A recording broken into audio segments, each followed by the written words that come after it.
सब मेरी वजह से हुआ। अगर मैं भाभी का हौसला न बढ़ाती तो शायद बारान साहब आज इस हालत में ना होते।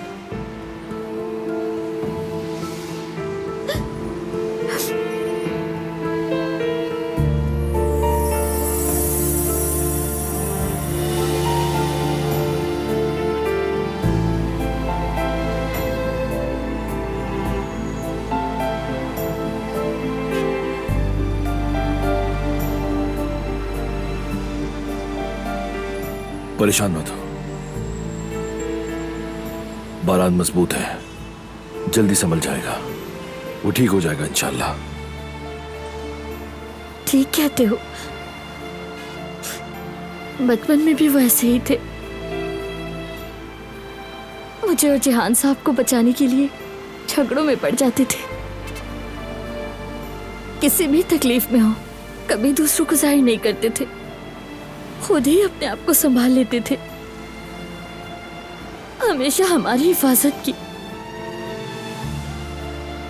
अपनी दयानतदारी और इंसाफ से हमेशा हमारे साथ खड़े रहे। वो ऐसा ही है, निडर है, वो गैरतमंद है।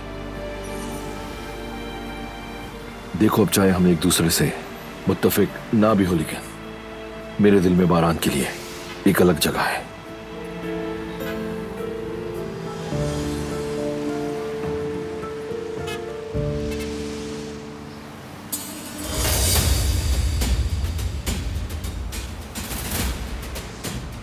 ओह, सुबह सुबह कैसी गपशप हो रही है?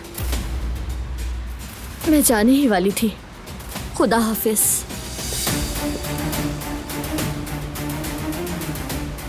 तुम यहाँ क्या कर रही हो? यहाँ आने का क्या मकसद है?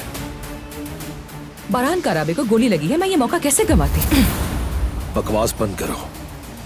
सुनो, हमारे बीच जो कुछ भी है वो अलग है, समझी?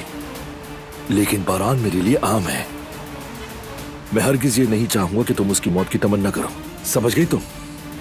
हद में रहो अपनी। अब किसी का सुकून बर्बाद किए बगैर चली जाओ यहां से। अच्छा, ठीक है, जा रही हूं मैं।